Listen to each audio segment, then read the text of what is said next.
Estamos en Marcos capítulo 15, voy a leer del 42 al 47 y luego el 16. Aquí tenemos a dos fabulosos voluntarios empezando a repartir los estudios. Y dice así: era el día de la preparación, es decir, la víspera del sábado. Traducido al español, era el viernes en la noche. Así que al atardecer, José de Arimatea, miembro distinguido del consejo, y que también esperaba el reino de Dios, se atrevió a presentarse ante Pilato para pedirle el cuerpo de Jesús. Pilato, sorprendido de que hubiera muerto, llamó al centurión y le preguntó si hacía mucho que había muerto. Una vez informado por el centurión, le entregó el cuerpo a José. Entonces José bajó el cuerpo, lo envolvió en una sábana que había comprado, lo puso en un sepulcro cavado en una roca y luego hizo rodar una piedra a la entrada del sepulcro. Dato muy importante, muy interesante. María Magdalena y María, la madre de José, vinieron donde lo pusieron. ¿Vieron dónde lo pusieron? Vieron. Vinieron en el que sigue. Vieron hasta ahí. Marcos 16. Cuando pasó el sábado, María Magdalena y María, la madre de Jacobo y Salomé, compraron especies aromáticas para ir a ungir el cuerpo de Jesús.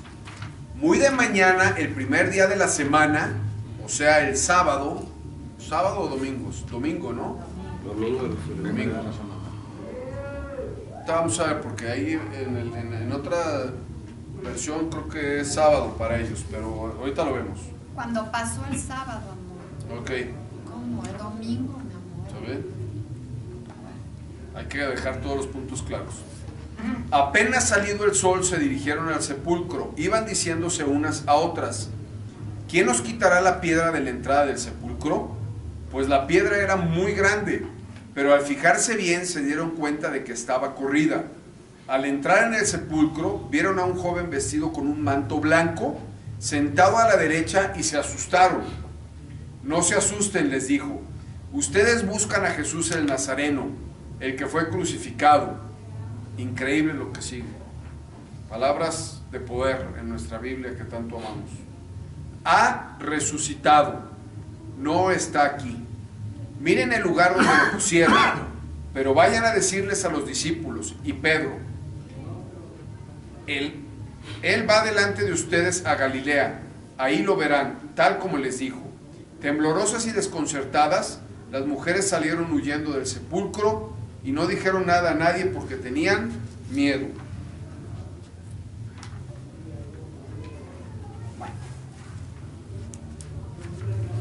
Lo primero que vemos aquí en el entierro de Jesús, y por eso es importante esta primera parte, es que dice que José de Arimatea, que era un hombre pudiente de dinero, pidió el cuerpo de Jesús, se convirtió, era un hombre convertido, y él va con Pilato. O sea, ¿de qué nivel sería? Como para poder llegar con Pilato y decirle: entrégame el cuerpo.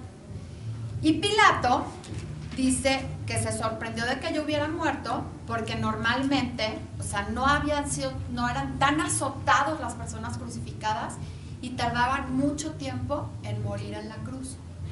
Entonces se sorprendió que hubiera muerto. Pero aquí se cumple también una profecía de Jesús que dice que iba a ser enterrado el mismo día de la crucifixión. O sea, no iba a pasar la noche en la cruz. Entonces se cumple una profecía de Jesús, que esto es bien importante. Y obviamente Pilato le llama al centurión para preguntarle si ya había muerto, y el centurión le informa y le dice que sí había muerto. Entonces esto es muy importante porque certifica la muerte de Jesús. Digo, aparte de que todo el mundo lo vio, aparte de que fue traspasado por un cuchillo, como se lo puede llamar, lanza del soldado, y en ese momento que fue traspasado, ¿qué pasó? No, continúa, yo luego una reflexión. Ok, en el momento que fue traspasado, dice que salió agua y sangre de su costado, que además certifica otra cosa, que su corazón explotó. Eso es otra cosa que también está escrita, es una profecía de Jesús, y además es algo que ahorita lo podemos ver científicamente, que así es. El corazón de Jesús explotó. ¿Ok? Entonces aquí se ven varias profecías de Jesús que esto es muy importante, o sea, las profecías de Jesús certifican que Él es el Mesías. Existen más de 300 profecías de Jesús, hechas más de 500 años antes de la muerte, antes de que Jesús viniera. Entonces, todas las profecías fueron cumplidas. Por eso cuando leemos, por ejemplo, el Evangelio de Mateo, que Mateo es un evangelio dirigido principalmente a los judíos, y que los judíos conocían el Antiguo Testamento perfectamente bien, siempre está diciendo para que se cumpla la palabra dicha por el profeta Ezequías, para que se cumpla la palabra hecha por el profeta Oseas, por el profeta Isaías. Entonces esto es muy importante de la certificación de que Él es el Mesías, ¿no? Por eso también como que últimamente existen muchos documentales que quisieran hablar mal y en contra de Jesús. Pues sabes que no hay nada que puedan hacer, o sea, realmente contra 300 profecías escritas, no hay absolutamente nada ni nadie que pueda decir otra cosa. Cumplió exactamente al pie de la letra. Por eso dice la palabra, o sea, todo podrá pasar, pero mi palabra no pasará. O sea, mi palabra se cumple. Y Dios no va a hacer absolutamente nada que no haya dicho antes a sus profetas. Esto, pues, es muy importante en el principio de este relato. Luego vemos lo que es la resurrección de Jesús. Yo quiero decir algo más ahí. Hay algunas cosas interesantes también en estos primeros versículos, porque vemos que José de Arimatea era un miembro distinguido del consejo. Entonces, una de las preguntas que me surgen a mí es, ¿no era familiar de Jesús? O sea, realmente la que podría ir a haber reclamado el cuerpo de Jesús era María. Número 2, dicen algunos estudiosos y otros, no sé si venga en algún otro evangelio, pero por lo menos y otros estudiosos, que junto con José estaba Nicodemo. Los dos eran fariseos, eran parte del consejo, eran parte del Sanedrín, pero dice aquí muy interesante que también él, José de Arimatea, esperaba el reino de Dios. Entonces él se había dado cuenta quién era Jesús, él había aceptado a Jesús y él había decidido seguir a Jesús.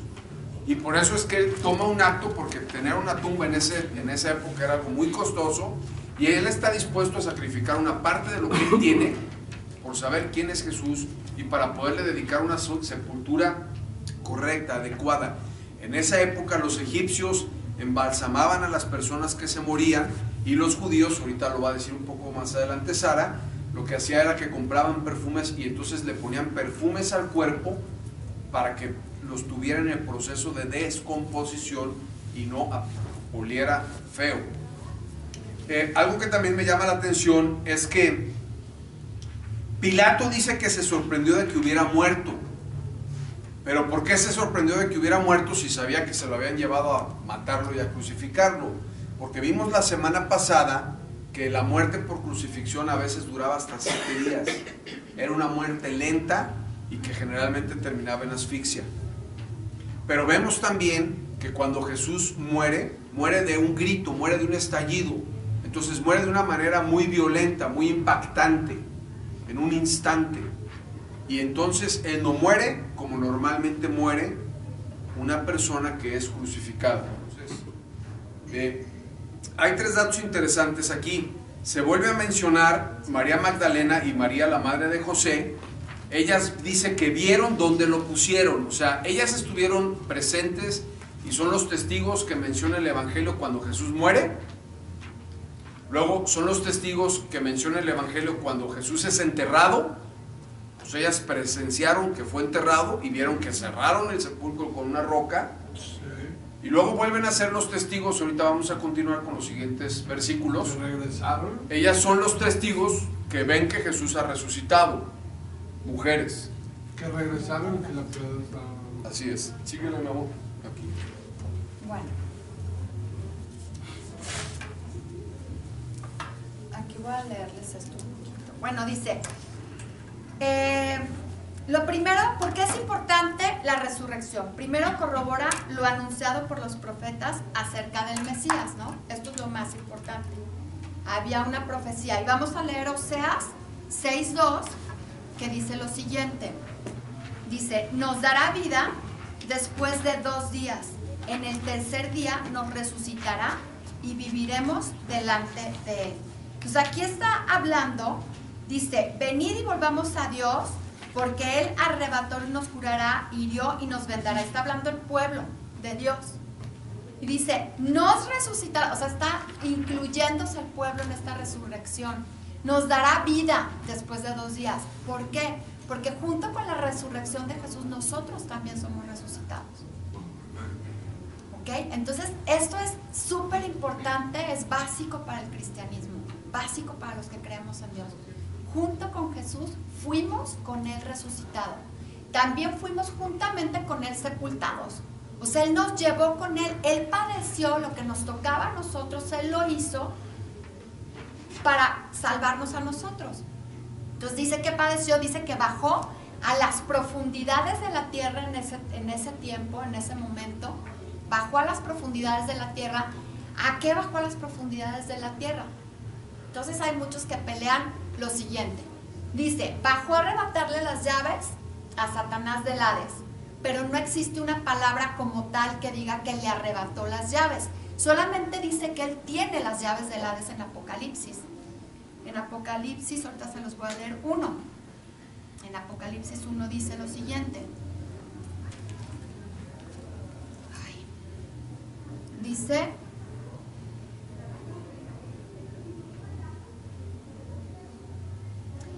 en el 18, y el que vivo y estuve muerto, mas he aquí que vivo por los siglos de los siglos, amén, y tengo las llaves de la muerte y del Hades. Entonces, ¿por qué dice tengo las llaves de la muerte? El que las tenía, las llaves de la muerte las tenía Satanás. O sea, él realmente podía tener a la gente cautiva en muerte. Y junto con Jesús nosotros tenemos resurrección, porque Él es el que tiene el poder de la resurrección y de la vida. Dice, yo soy el camino, la verdad y la vida. Entonces, ¿qué es lo que hizo Jesús en ese momento? O sea, realmente nos rescató de la muerte. Realmente nos rescató de tener una eternidad sin Dios. Realmente nos reconcilió con el Padre. Padeció por nosotros y resucitó al 3er día. El resucitar es también el hecho más importante, porque si no, todo lo que hizo antes no serviría para nada. Y lo vamos a leer en 1 Corintios 15. Lo dice Pablo de la siguiente manera. Todos estos son, ahora sí que versículos y capítulos que deberíamos de saber, deberíamos de aprendernos. Ay, ayúdame a revisar. Es que estoy tan mala de los ojos. 1 Corintios 15. Está un poquito largo, pero sí lo quiero leer porque es muy importante. La resurrección de los muertos. Además, os declaro, hermanos, el evangelio que os he predicado, el cual también recibisteis, en el cual también perseveráis, por el cual, asimismo, si retienes la palabra que les he predicado, eres salvo. Si no creíste en vano. Porque primeramente les he enseñado lo que asimismo recibí, que Cristo murió por nuestros pecados conforme a las Escrituras, que fue sepultado y que resucitó al 3er día conforme a las Escrituras. O sea que está diciendo conforme a lo que los profetas dijeron. Y que apareció a Cefas y después a los 12. Después apareció a más de 500 hermanos a la vez. Fíjense cómo aquí no dice que apareció a las mujeres primero, porque antes las mujeres estaban borradas. Y como Jesús también en esa parte redime a las mujeres. A las primeras que se aparecen a las mujeres. Pero entre los judíos las mujeres no contaban como testigos. Entonces dice que primero se apareció a Cefas, después a los 12, después apareció a más de 500 hermanos a la vez, de los cuales muchos viven aún y otros ya duermen. Después apareció a Jacobo, después a todos los apóstoles y al último de todos, como a un abortivo, me apareció a mí, porque yo soy el más pequeño de los apóstoles, que no soy digno de ser llamado apóstol, porque perseguí a la iglesia, o sea, es Pablo. Pero por la gracia de Dios soy lo que soy, y su gracia no ha sido en vano para conmigo. Antes he trabajado más por todos ellos, pero no yo, sino la gracia de Dios conmigo. Voy a brincar un poquito esto y dice: pero si se predica de Cristo que resucitó de los muertos, como dicen algunos entre vosotros, que no hay resurrección de muertos, porque si no hay resurrección de muertos, tampoco Cristo resucitó. Y si Cristo no resucitó, vana es entonces nuestra predicación, vana es también nuestra fe, y somos hallados falsos testigos de Dios, porque hemos testificado de Dios que Él resucitó a Cristo, al cual no resucitó si en verdad los muertos no resucitaran. Porque si los muertos no resucitan, tampoco Cristo resucitó. O sea, como que lo vuelve a repetir. Como que ahí había pleito con que los muertos no resucitan y los muertos no resucitan. Y Él está certificando de que Cristo, por supuesto, que resucitó. Y dice, entonces también los que durmieron en Cristo perecieron. Y en esta vida solamente esperamos en Cristo. Somos los más dignos de conmiseración de todos los hombres. Mas ahora Cristo ha resucitado de los muertos. Primicias de los que durmieron es hecho. Porque por cuanto la muerte entró por un hombre, o sea Adán, también por un hombre la resurrección de los muertos. Porque así como en Adán todos mueren, también en Cristo todos serán vivificados. Ahí le voy a dejar. Esto es lo más importante en nuestra fe. Nosotros somos vivificados en Cristo. En Adán teníamos la muerte y en Cristo tenemos la vida y la vida eterna. Entonces, esto es lo más importante de la resurrección. Lo que debemos de entender, lo que debemos de creer. Y a veces, como que la gente se salta esto. Sabemos un Cristo en una cruz muerto, pero Cristo está vivo. Cristo no se quedó en esa cruz. Cristo fue un sepulcro y resucitó. Entonces tenemos a un Dios vivo. Busqué lo de Pilato en Mateo. Si quieren les voy a leer un poquito nada más para aclarar el punto. Estoy en Mateo 27, 16. Tenían un preso famoso llamado Barrabás, así que cuando se reunió la multitud, Pilato, que sabía que le habían entregado a Jesús por envidia, les preguntó: ¿a quién quieren que le suelte, a Barrabás o a Jesús, que llaman el Cristo? Mientras Pilato estaba sentado en el tribunal, su esposa le envió un siguiente recado: no te metas con este justo, pues por causa de él hoy he sufrido mucho en un sueño. Entonces probablemente la esposa tuvo un sueño, tuvo una visión, tuvo una visitación de un ángel, se dio cuenta y ella le dice: no te metas ahí, cuidado, no hagas nada. Pero los jefes de los sacerdotes y los ancianos persuadieron a la multitud de que les diera de que Pilato soltara a Barrabás y ejecutara a Jesús. Y entonces dice él: ¿a cuál de los dos quieren que suelte? Preguntó el gobernador. A Barrabás. ¿Y qué voy a hacer con Jesús, que llaman el Cristo? Crucifícalo, respondieron. ¿Qué crimen ha cometido? Pero ellos gritaban aún más fuerte: crucifícalo. Cuando Pilato vio que no conseguía nada, sino que más bien se estaba formando un tumulto, pidió agua y se lavó las manos delante de la gente y dijo: soy inocente de la sangre de este hombre, allá ustedes. Y el siguiente versículo es espeluznante, espeluznante. Que su sangre caiga sobre nosotros y sobre nuestros hijos, contestó todo el pueblo. Espeluznante.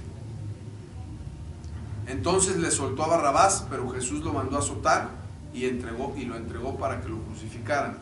Entonces yo creo que Pilato fue alertado por su mujer, se lavó las manos, pero al final pues no hizo nada. La presión del pueblo. Por la presión del pueblo, ¿no? Y también ahí podríamos entender algunas cosas y sería un buen estudio, aunque lo vimos en Marcos, pero Marcos no lo menciona como Mateo, porque a lo mejor muchas veces nosotros reconocemos quién es Cristo, pero por la presión social actuamos de otra forma y nos dejamos llevar por lo que la sociedad puede decir o puede presionar o nos puede obligar, ¿no? Ah, ya estás yendo a esa iglesia rara que se junta en un hotel y que no sé qué, por mencionar un ejemplo. Entonces, bueno, regresamos al estudio. Finalmente la profecía se debía de cumplir, entonces todo sucedió para que Jesús pudiera ir a la cruz y para que Él a través de la cruz pudiera conquistar nuestra salvación y pagar por nuestros pecados, y tú y yo hoy podamos tener una vida llena de esperanza, llena de poder, llena de sueños, llena de saber que hay un Dios que murió, que se rompió el velo, que tenemos comunión con Él, y entonces se vuelve un Padre real y verdadero al cual podemos accesar en todo momento y en todo tiempo. Que ese es la verdad, el fundamento más sólido del cristianismo, porque nosotros no tenemos una religión en donde tenemos que cubrir ciertas normas. Nosotros estamos llamados a relacionarnos con Dios con Jesús todo el tiempo, en el momento en el que queramos, de la forma en la que queramos, en cualquier lugar, sin ningún impedimento. Tenemos acceso directo al Padre a través de Jesucristo. Y continúo un poco con lo que estaba diciendo Sara, y se me hace muy interesante porque hace mucho tiempo yo prediqué de esto, y voy a tratar de dar unas ideas sobre lo que ahorita recordé, que muchas veces en nuestra vida tenemos algo que está enterrado en nuestra vida. Y entonces yo en ese mensaje titulé ¿Quién moviendo la roca? ¿O quién movió la roca? O algo así. Pero entonces vemos que lo que impide el acceso de María y de la otra María Magdalena hacia Jesús es la roca, ¿no? Y finalmente cuando ellas llegan ya no está la piedra. O sea, dicen que era una piedra demasiado grande y que alguien la había movido. Entonces muchas veces en nuestra vida tenemos cosas y tenemos situaciones y necesitamos que alguien mueva nuestras piedras que nos estorban para que podamos encontrar la bendición de lo que tenemos, de lo que buscamos. Y muchas veces alguien sobrenaturalmente puede hacer eso por nosotros, porque por nuestro propio esfuerzo muchas veces no podemos quitar lo que nos estorba. Era un poco más o menos lo que compartí en esa ocasión, en aquel tiempo. Ahora, aquí vemos que ellas compran las fragancias para embalsamar, para perfumar el cuerpo de Jesús, y entonces están viviendo un duelo, están viviendo un luto, van allá, y entonces en el momento en el que iban diciéndose unas a otras, ¿quién nos quitará la piedra de la entrada del sepulcro? O sea, pensaron en todo menos en la piedra, y ya de repente les cae el 20 y dice, ay, jales, ya vamos para acá, ¿y quién nos va a ayudar para quitar la piedra? Pues es gigantesca. A lo mejor cuando la pusieron vieron que la rodaron entre varios hombres. Hay un evangelio que dice que le pidieron al gobernador que mandara gente a custodiar la tumba para que no fueran a sacar el cuerpo y a robárselo y después dijera a la gente que Jesús había resucitado. ¿Sí? Porque es muy lógico. Pues si yo me robo el cuerpo puedo decir que resucitó, aunque después hay señales y hay testimonios que vamos a ver de que Jesús resucitado se aparece resucitado, y se me hace muy padre eso. Entonces al entrar al sepulcro vieron a un joven vestido con un manto blanco sentado a la derecha. Es un ángel. Ah, ¿no era Cefas? No, es un ángel. Hay un ángel dentro de la tumba, está sentado con un manto blanco, y se asustaron. ¿Por qué? Porque obviamente pues, no se esperaban esa escena, ¿no? Y entonces les dice, no se asusten, ustedes buscan a Jesús el Nazareno, que fue crucificado y ha resucitado, no está aquí. Miren el lugar donde lo pusieron, pero vayan a decirles a los discípulos y a Pedro. Entonces, ellas están siendo parte del inicio de la gran noticia de la resurrección. Ellas tienen la noticia de primera mano y además lo testifican. Tú y yo hoy en día tenemos que tomar esta noticia y adoptarla en nuestra vida por fe, que no estuvimos ahí. Pero así como el evangelio ha ocurrido desde ese día, se me hace padrísimo, porque entonces yo digo, híjoles, ¿cómo puedo yo saber si fue verdadero? Y entonces la historia dice a través de los hechos que Jesús fue a la cruz, está registrado, está escrito, está en la tumba, la podemos ver, existe el monte de la calavera del Gólgota, podemos ir ahí a Israel y ver todas los testigos históricos de todo lo que sucedió a través del ministerio de Jesús. Y entonces ellas empezaron a contar esta noticia, y hoy tú y yo podemos escuchar esta noticia a través del testimonio de ellas y del testimonio que nos han dejado en la palabra de Jesús.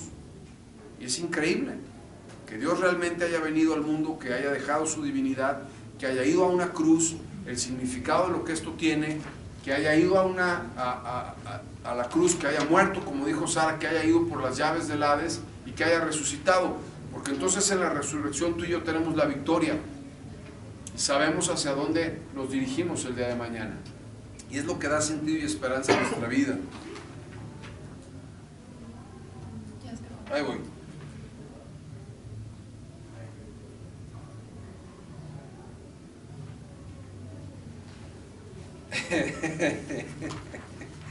Me voy a brincar al último versículo y ahorita te voy a dejar que lo complementes. Al de temblorosas y desconcertadas. No, bueno, espérame. Síguele, pues. Bueno, les voy a leer un versículo que es Efesios 4, del 8 al 10, que dice, por lo cual, dice, subiendo a lo alto, llevó cautiva la cautividad y dio dones a los hombres. Y eso de que subió, ¿qué es sino que también había descendido primero a las partes más bajas de la tierra? El que descendió es el mismo que también subió por encima de todos los cielos para llenarlo todo. Y él mismo constituyó a algunos apóstoles, a otros profetas, a otros evangelistas, a otros pastores, a otros maestros. Entonces, bueno, él es el iniciador de la iglesia. Ahí está, apóstoles, todo lo que hizo. Pero yo me quiero concentrar en esto. Llevó cautiva la cautividad. Todos nosotros, todos los humanos, éramos cautivos ¿de qué? Del pecado. Éramos esclavos del pecado. Vivíamos cautivos ahí. Y Jesús nos vino a dar la libertad. Y esto es una verdad que podemos proclamar todos los días de nuestra vida y decírnoslo a nosotros mismos. Ya no eres esclavo. Ahora eres libre. Ya no le debes nada a nadie, porque Jesús ya lo pagó por ti. Ya no hay nada que pueda prevalecer sobre ti. Dice, el Hades no podrá prevalecer sobre ti, o sea, la muerte. Todo lo que conlleva la muerte no puede prevalecer sobre tu vida. Porque Jesús ya te liberó de eso. Esa es una promesa y esa es una verdad. A veces dicen que no, que el evangelio, lo de la prosperidad, porque decimos que todo Cristo vino y venció por nosotros. Pues es que sí es cierto que Cristo venció todo por nosotros. Hay gente que se desvía y predica otras cosas acerca del dinero que no tiene nada que ver con la Biblia. Pero lo que sí tiene que ver es que nos dio libertad, es que nos dio sanidad, es que venció la muerte por nosotros, es que nos sacó de la esclavitud, es que nosotros ya no somos esclavos del pecado. Dice, porque antes servías a otro amo, pero ahora ya no sirves a otro amo. Y yo ya no te hago siervo, sino que te hago hijo. Y como hijo heredero y coheredero juntamente con Cristo. Eso dice la Biblia, no lo digo yo. Y si tenemos toda esa herencia con Él, ¿cómo es la herencia de Dios en su gloria? Todas las bendiciones para sus hijos, de las cuales tú y yo podemos tomar. Dice, sean más que vencedores en Cristo Jesús. Arrebaten violentamente sus bendiciones. Violentamente, o sea, como son mías, me pertenecen. Cristo ya las pagó por mí. Dice que clavó en la cruz todo lo que tú debías. Antiguamente, en las casas de las personas se clavaba todo lo que tú debías. O sea, si tú le debías a alguien, ahí estaba tu deuda, clavada en un papelito. No existían computadoras, no había nada que como. Era un papel, la firma y la palabra valía. Y dice que Él tomó tu deuda y la clavó en la cruz. Y esa es nuestra mayor bendición, ¿sí? Bueno, vamos al último renglón para terminar. Pienso en esta escena en donde van estas mujeres, María Magdalena y María la madre de Jacobo. Y entonces imagínate esto, por favor, métete en esta historia conmigo. Imagínate que unas pocas horas antes les toca ver el espectáculo. La semana pasada pasamos un video, si viniste te diste cuenta. Y entonces ellas dos ven todo lo que sucede, todo ese rollo ensangrentado de cómo laceraron y lastimaron a Jesús. Y entonces lo llevan a una tumba, pero una parte interesante es que Jesús ya había hablado de que iba a resucitar varias veces. Entonces ellos ya tenían esa información. Todos los que eran cercanos a Jesús y todos los que eran sus discípulos ya habían escuchado que Jesús iba a resucitar. Pero entonces imagínate que después de ver esta escena unas pocas horas antes, llegan a un sepulcro y de repente no está Jesús ahí. Y entonces yo apunté aquí, la resurrección no se puede entender mentalmente. Tenemos que entenderla espiritualmente. Entonces, obviamente las dos mujeres, el ángel les dice, vayan y digan, y entonces ellas lo que hacen es que las mujeres salieron huyendo del sepulcro y no le dijeron nada a nadie porque tenían miedo, a pesar de que ellas estaban esperando esta noticia. Y lo más lógico hubiera sido para una madre que le dijeran, tu hijo resucitó, hubiera sido, ¿dónde está para ir a buscarlo? Pero imagínate el choque después de haber estado en esa escena unas horas antes y después llegar y que no esté ahí. En esa época no había celulares, no había carros, no había cine. ¿Estás conmigo? Hoy vemos en las películas que la gente vuela. ¿Sí me entiendes? O sea, tenemos una forma contemporánea de ver la vida y el mundo muy diferente. Entonces, en esa época llegar y que no encontraran a Jesús. Entonces yo creo que el evento de la resurrección de Jesucristo, aunque hoy tenemos mucha información y tenemos mucha comunicación y tenemos muchos medios visuales y todo esto, es un evento que no podemos comprender de una manera muy fácil mentalmente. Tenemos que pedirle al Espíritu Santo que lo selle en nuestros corazones, que lo podamos entender, que lo podamos hacer parte de nuestra vida. Si el Espíritu Santo logra sellar en el corazón de cada uno de nosotros el significado real de que Jesús fue a la cruz, no fue por ti, ni por ti, fue por cada uno de nosotros, fue por mí. O sea, cuando digo yo, sí me explico, ¿verdad? O sea, lo hizo por mí personalmente. Él fue, murió en la cruz, pagó por mis pecados, para darme una vida eterna, para darnos todo lo que Sara nos acaba de compartir. Y entonces resucitó. Yo debería de vivir muy diferente si realmente comprendiera este mensaje y lo pudiera atesorar en mi vida. Es más, debería de caminar por ahí medio presumido, ¿no? Debería de caminar así medio raro. ¿Y qué traes tú? Como sintiéndome orgulloso de lo que pasó en mi vida, de alguien que me ama tanto, hizo algo increíble por mí y que además tiene todo lo bueno por delante para mi vida. Porque me ha adoptado, porque me ha comprado con su sangre, porque ha pagado por mí. Y hay algo más interesante, voy a concluir con esto. Lo hizo por todo el mundo, Jesús murió por todos. Pero a veces yo me siento muy privilegiado porque no puedo entender tampoco con mi mente cómo yo he respondido al mensaje y me he dado cuenta. Cuando a mi lado hay muchos que necesitarían comprenderlo y entenderlo, pero no se han dado cuenta.